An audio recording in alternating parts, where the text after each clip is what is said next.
When diplomacy dies, Commander Sarah Chen stood at the observation deck of the diplomatic cruiser Harmony's Voice, watching the stars blur past as they dropped out of hyperspace.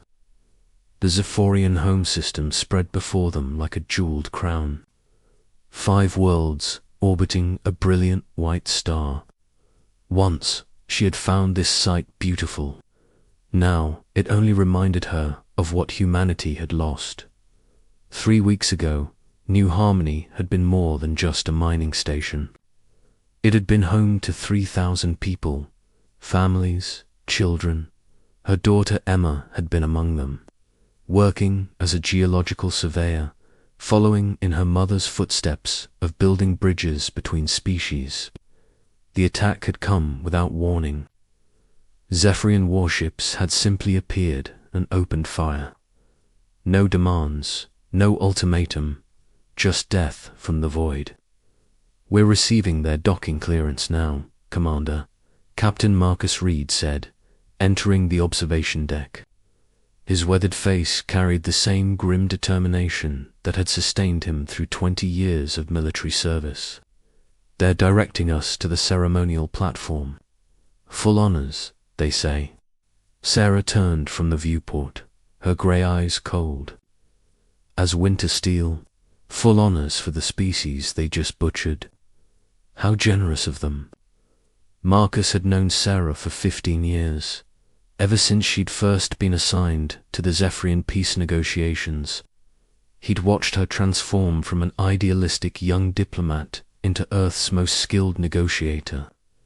But he'd never seen her like this. The usual warmth in her voice had been replaced by something harder, more dangerous. "The terms are loaded and ready for transmission," he said quietly. Earth Command made it clear. "This is the final offer." Sarah nodded, straightening her formal, diplomatic jacket. The deep blue fabric bore the emblems of a dozen successful peace treaties, each one a testament to humanity's patience and willingness to find common ground. Today, those emblems felt like monuments to naivety. "Marcus, do you remember what you told me when I first started this job?" she asked, moving toward the exit. "That diplomacy only works when both sides want peace," he replied. "The Zephyrians made their choice at New Harmony. Now we'll make ours." The shuttle bay of the Zephyrian capital ship was a testament to their engineering prowess. Crystalline walls pulsed with bioluminescent patterns, and the air itself seemed to shimmer with energy. High Chancellor Vorthok waited at the platform's center, his towering frame draped in the ceremonial robes of his office. 8 feet tall, with 4 arms and skin that shifted between blue and silver. He was an imposing figure even by Zephyrian standards. Behind him stood the Inner Council, 5 of the most powerful beings in the galaxy. Their expressions ranged from mild curiosity to barely concealed contempt. Only one, a younger female named Zexai, seemed genuinely concerned about the human delegation's arrival. "Commander Chen," Vorthok's voice resonated through the chamber's translation system. "Welcome back to Nexus Prime. I trust your journey was comfortable." Sarah stepped forward, her boots clicking against the crystal floor. She carried herself with the bearing of a career diplomat, but there was something different in her posture today. Marcus, walking slightly behind her, recognized the subtle shift. This was how Sarah looked when she was about to end a negotiation. "Permanently." "High Chancellor," she replied, her voice perfectly controlled. "I come bearing terms from Earth Command." "Final terms." Vorthak's skin shifted toward the silver spectrum, a sign of amusement among his people. "Ah, yes. The unfortunate incident at your mining facility. Regrettable, truly. But these things happen in the outer sectors. Pirates, rogue elements, the usual chaos of frontier space."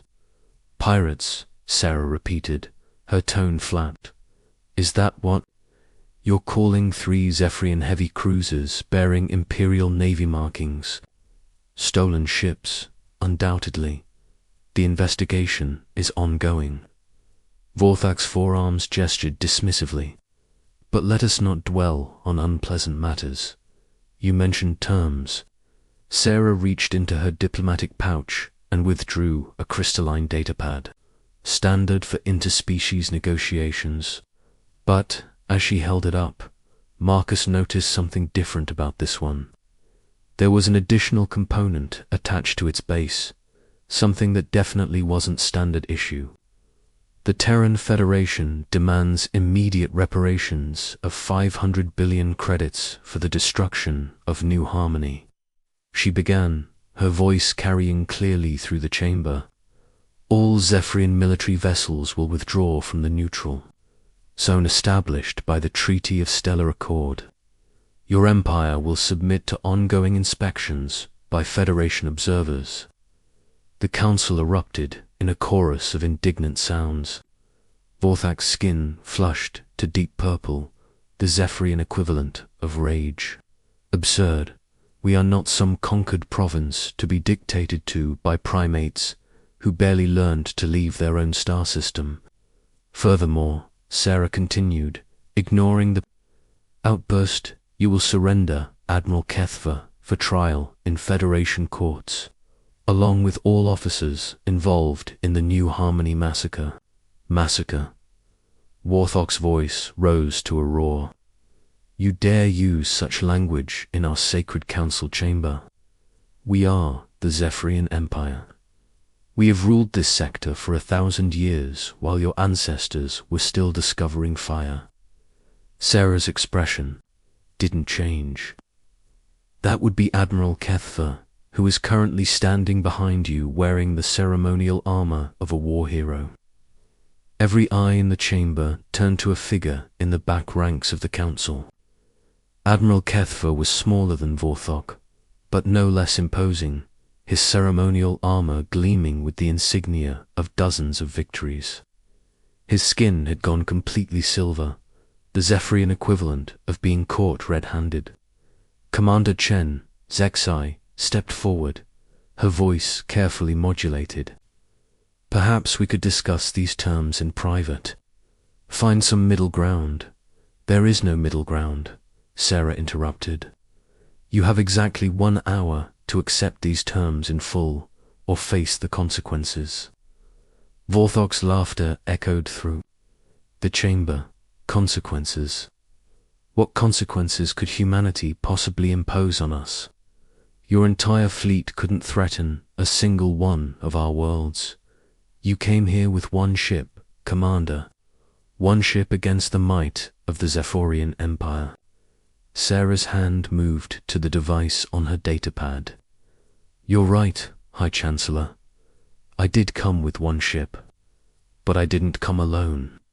She pressed a button on the device, and suddenly the chamber's communication system came alive with transmission signals from across Zephyrian space.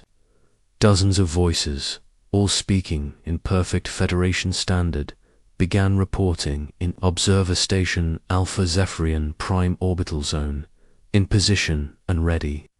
Observer Station Beta, Nexus Prime Moonbase, target locked and armed.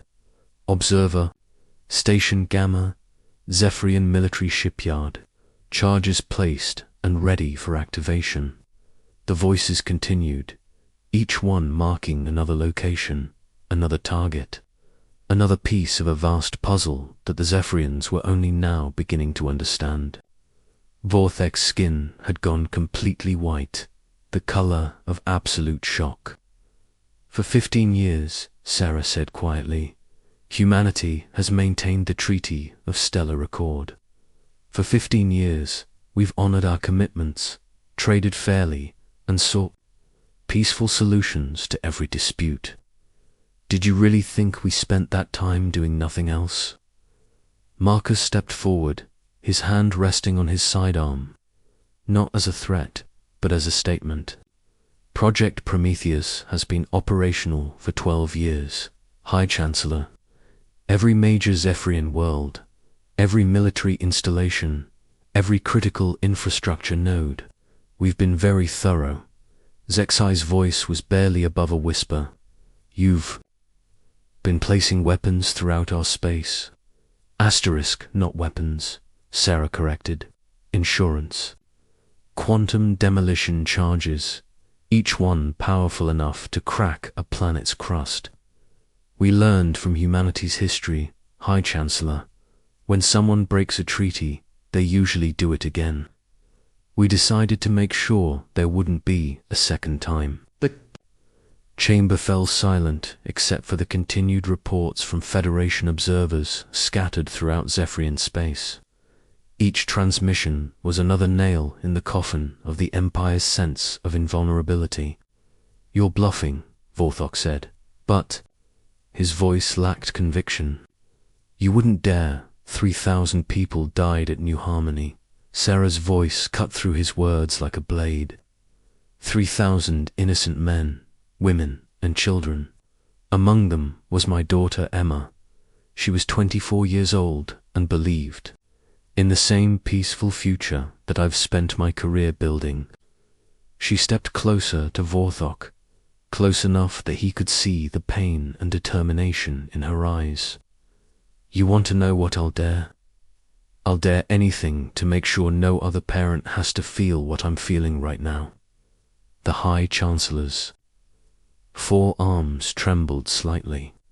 Behind him, the council members exchanged worried glances. The balance of power in the chamber had shifted completely, and everyone knew it. The terms stand, Sarah continued. 1 hour to accept them in full. If you refuse, every Federation observer will receive the activation code simultaneously. Your empire will cease to exist, and the galaxy will know exactly why. You would commit genocide. Vorthok's voice was hollow. I would commit justice, Sarah replied. But the choice is yours, High Chancellor. You can accept these terms and begin making reparations for your crimes, or you can test humanity's resolve one final time. The silence that followed was deafening. Sarah could hear her own heartbeat, could feel the weight of 3,000 lives pressing down on her shoulders. She thought of Emma, of her daughter's laugh, of the dreams that had died with her in the cold void of space. 58 minutes remaining, she said quietly, never taking her eyes off Vorthok's face. The High Chancellor looked around the chamber at his council, at the faces of beings who had ruled the galaxy through fear and superior firepower. Now they were the ones who were afraid, and the balance of power had shifted to a single human. Woman with grief in her heart and the patience of a species that had learned to plan for the worst. You cannot be serious, he whispered. Sarah's hand moved back to the device. 57 minutes, High Chancellor. I suggest you start making your decision. The chamber erupted in frantic discussion as the council members began to grasp the full implications of what they were facing. Humanity hadn't just negotiated a treaty 15 years ago. They had prepared for its inevitable betrayal, and now the bill had come due. Marcus watched Sarah's face as the Zephyrians argued among themselves. He had seen her negotiate with pirates, mediate disputes between warring factions, and find peaceful solutions to conflicts that had raged for centuries. But this was different. This wasn't diplomacy anymore. This was Judgment Day, and humanity had come to collect. Asterisk, the price of arrogance. The arguing in the chamber grew louder as the minutes ticked by. Vorthok's council had fractured into heated debates, their voices rising in panic and confusion. Some demanded immediate military action, others called for negotiation, and a few sat in stunned silence as the reality of their situation sank in. Sarah stood motionless in the center of it, all her eyes fixed on the chronometer display showing 43 minutes remaining. Marcus positioned himself at her shoulder, his experienced gaze cataloguing every exit, every potential threat in the room. But they both knew that if this went wrong, there would be no escape. There would be no need for one. Commander Zack approached carefully, her skin flickering between blue and silver in distress. Perhaps we could discuss modified terms. The High Chancellor is considering your proposal. Sarah's expression didn't change. There are no modified terms, Council Member. The offer was final. You must understand, Zexai pressed, the Empire cannot simply capitulate to demands from humans. Sarah's voice carried a dangerous edge. From the species you've spent 15 years dismissing as weak. From the people whose children you murdered while they slept. The chamber fell quiet at her words. Even the most heated arguments died away, as the assembled Zephyrians realized they were witnessing something unprecedented. A human diplomat had just spoken to the Zephyrian Empire's leadership like they were schoolchildren being scolded. You want to know how we did it? Sarah continued, her voice carrying clearly through the chamber. How a species that barely learned to leave their own star system managed to place weapons throughout your space without you noticing. She gestured to Marcus, who stepped forward and activated a holographic display from his tactical pad. The image showed the Zephyrian Empire from above, a three-dimensional map of their space with hundreds of red dots scattered throughout. 15 years ago, the Treaty of Stellar Accord established trade routes between our species, Sarah explained. Human cargo vessels began regular shipments to Zephyrian worlds. Mining equipment, medical supplies, entertainment systems, household goods. Thousands of ships, millions of containers, all thoroughly inspected by your customs officials. The red dots on the display began to pulse in sequence, each one representing a different location within Zephyrian space. What your inspectors didn't know was that every 10th container carried a special component, a quantum demolition device no larger than a briefcase, designed to look like standard industrial equipment. My people are very good at making things look ordinary. Vorthok's voice was barely above a whisper. Impossible. Our scanners would have detected your scanners, were designed to detect known weapons, Marcus interrupted. These devices use technology that doesn't exist in any database. Each one is powered by a microfusion cell that won't activate until it receives a specific quantum signature. Until then, they're just expensive paperweights. Sarah nodded to continue the explanation. The devices were placed in strategic locations over the course of 12 years. Military installations, government centers, infrastructure hubs, even some of your most sacred sites. We were very thorough. You violated our sovereignty, Admiral Kethver spoke for the first time, his voice heavy with outrage. You planted weapons of mass destruction on our worlds while pretending to be peaceful traders. We protected ourselves, Sarah replied coldly, and today that protection is the only thing standing between your empire and extinction. The chronometer showed 37 minutes remaining. The tension in the room was becoming unbearable. Sarah could see the fear in the Zephyrians' eyes, but she also saw something else. Calculation. They were looking for a way out, a weakness they could exploit. You wouldn't actually do it, Vorthok said, his voice gaining strength. Your own people would never forgive you for committing genocide. The Federation would be branded as monsters throughout the galaxy. Sarah's hand moved to the device on her datapad. High Chancellor, let me tell you about the human concept of never again. It's something we learned from our own history, from the times when evil was allowed to flourish because good people did nothing. She pressed a button and the display changed to show images from New Harmony. The mining station, as it had been, full of life and hope. Families at work, children playing in the recreation areas, people building a better future among the stars. This was New Harmony 12 hours before your attack, Sarah said. 3,000 people living peaceful lives, harming no one, threatening no one. They were miners, engineers, teachers, doctors. They were my daughter's friends and colleagues. The images shifted to show the aftermath. Twisted metal, debris fields, the cold emptiness of space where a community had once thrived. And this is what your regrettable incident looked like. 3,000 voices silenced forever because your empire decided to test humanity's resolve. Sarah's voice broke slightly on the last words, and for a moment the diplomat's mask slipped. The assembled Zephyrians saw not a cold negotiator, but a mother who had lost her child, a woman pushed beyond her limits by unimaginable grief. My daughter Emma believed in peace, Sarah continued, her voice steady again. She believed that different species could work together, could build something beautiful among the stars.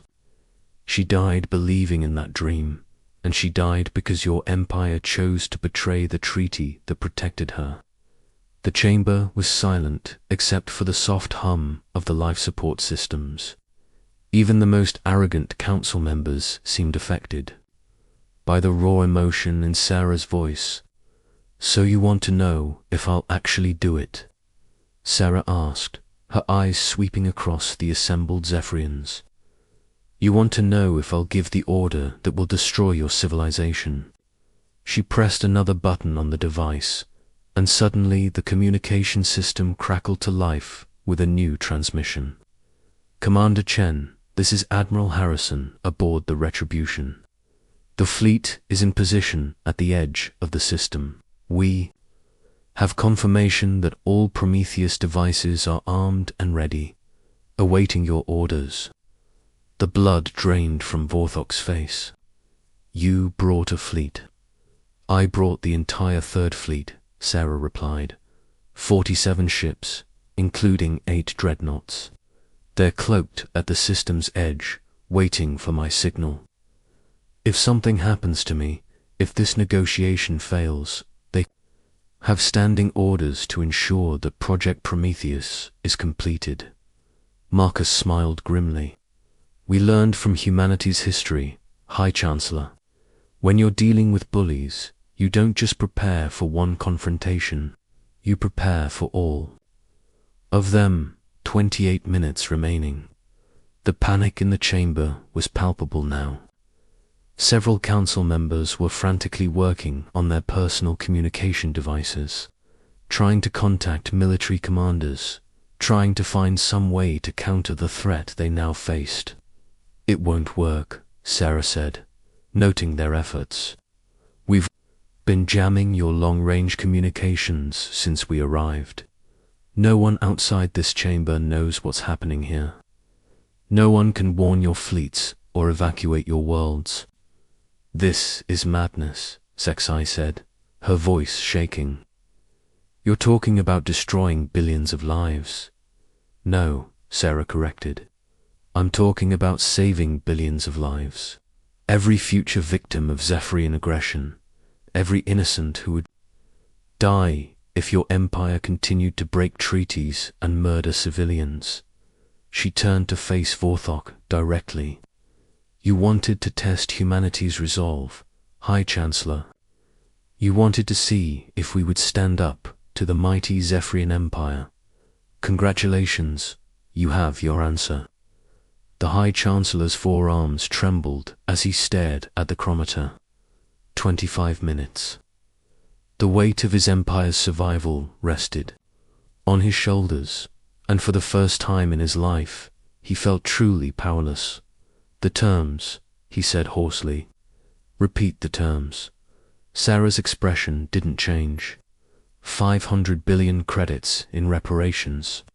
Complete withdrawal from the neutral zone, submission to ongoing Federation inspections, and Admiral Kethver surrenders himself for trial.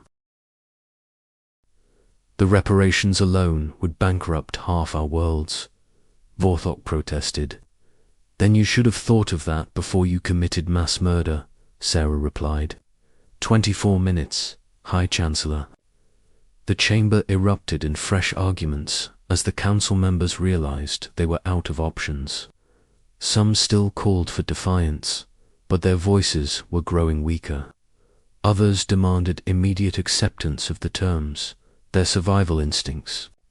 Overriding their pride, Admiral Kethba stepped forward, his ceremonial armor gleaming under the chamber's lights. I will not surrender to human justice. I am a warrior of the Empire, and I will die as one. That can be arranged, Marcus said quietly, his hand moving to his sidearm. No, Sarah said, stopping him.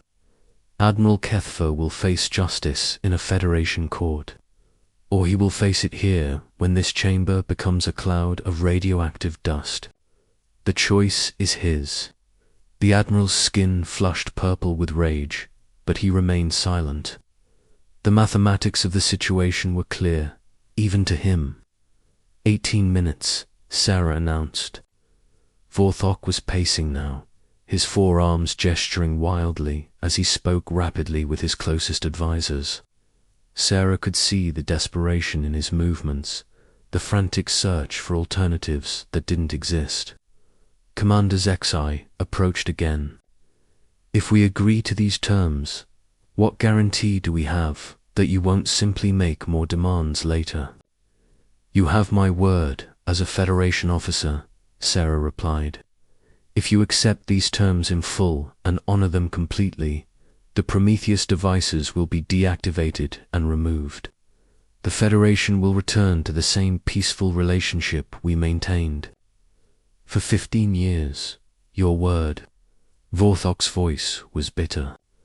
Why should we trust the word of someone who has spent 12 years planting bombs throughout our space? Sarah's eyes hardened. Because, High Chancellor, unlike your empire, humans keep their promises. We honored the Treaty of Stellar Accord. For 15 years, we traded fairly, negotiated honestly, and sought peaceful solutions to every dispute. We only prepared for betrayal because we learned from history that betrayal was inevitable. 12 minutes, Marcus announced. The chamber fell silent except for the sound of Vorthok's labored breathing. The High Chancellor looked around at his council, at the faces of beings who had ruled through fear and superior firepower for 1,000 years. Now they were the ones who were afraid. If I refuse, he said quietly, you will really do it. You'll destroy entire worlds. Sarah's hand rested on the device. High Chancellor, my daughter was 24 years old. She wanted to be a xenoquiologist, to study the ancient civilizations of the galaxy. She believed that by understanding the past, we could build a better future. Her voice grew stronger. She died believing in that future, and she died because your empire chose to murder innocents. So yes, I will do it. I will give the order that ends your civilization, and I will sleep soundly afterward, knowing that no other parent will have to bury their child because of Zephyrian aggression. 10 minutes, Marcus said. Vorthok closed his eyes, his forearms dropping to his sides in defeat. When he opened them again, the arrogance was gone, replaced by the hollow look of absolute surrender. The Empire accepts your terms, he said, his voice barely audible. All of them, Sarah pressed, including Admiral Kethfa's surrender. The Admiral stepped forward, his skin now completely white with shock. High Chancellor, you cannot. I can, and I will. Vorthok cut him off. You brought this catastrophe upon us with your attack on New Harmony. You will face the consequences. Sarah nodded to Marcus, who activated his communication device. Admiral Harrison, this is Captain Reed. Stand down, Project Prometheus. The negotiations have concluded successfully. Understood, Captain. fleet is standing down. Prometheus devices are entering safe mode. The relief in the chamber was palpable. Several council members collapsed into their seats, the stress of the last hour finally catching up with them. But Sarah remained standing, her expression unchanged. "The transfer of Admiral Kethfer will take place immediately," she said. "The reparation schedule will be transmitted to your government within 24 hours. Federation inspection teams will arrive within the week." Vorthok nodded numbly. "It will be done." Sarah turned to leave, then paused. "High Chancellor, I want you to remember something. Today, humanity showed mercy. We could have simply activated the devices without warning, without negotiation. We chose to give you a chance to make this right." She faced him one last time. "The Federation will honor this agreement as long as you do. But if you ever betray our trust again, there will be no negotiation. There will be no second chances. There will only be justice." The chamber doors opened, and Sarah walked out without looking back. Marcus followed, his hand still resting on his sidearm, until they were clear of the Zephyrian guards. As they walked through the corridors toward their shuttle, Marcus broke the silence. "Think they'll honor it?" Sarah was quiet for a long moment. "They'll honor it. They have no choice. Today, they learned that humanity's greatest strength isn't our technology or our military might. It's our ability to prepare for the worst while, hoping for the best. And if they don't..." Sarah's smile was cold as the void between stars. "Then the galaxy will learn why humans say never again and actually mean it." The shuttle doors closed behind them, and the diplomatic cruiser Harmony's voice began its journey back to human space. Behind them, the Zephyrian Empire began the long process of coming to terms with a new reality. They had tested humanity's resolve and found it unbreakable. They had mocked human weakness and discovered human strength. They had broken faith with a species that valued peace above all else, and learned that some betrayals carry a price too high to pay. In the years that followed, the galaxy would remember this day as the moment when humanity stepped out of the shadows and took its place among the great powers, not through conquest or aggression, but through the patient, methodical application of justice tempered by mercy. The Zephyrian Empire would honor every clause of the agreement, not out of goodwill, but out of fear. Fear of the species that had spent 15 years preparing for betrayal while hoping it would never come. Fear of the humans who had proven that their patience, like their memory, was both long and unforgiving. And in the cold depths of space, where New Harmony had once stood, a memorial beacon would be placed. A reminder that 3,000 lives had not been lost in vain, and that their sacrifice had taught the galaxy a lesson it would never forget. Humanity had arrived on the galactic stage not as conquerors, but as protectors, and the universe would never be the same. Asterisk.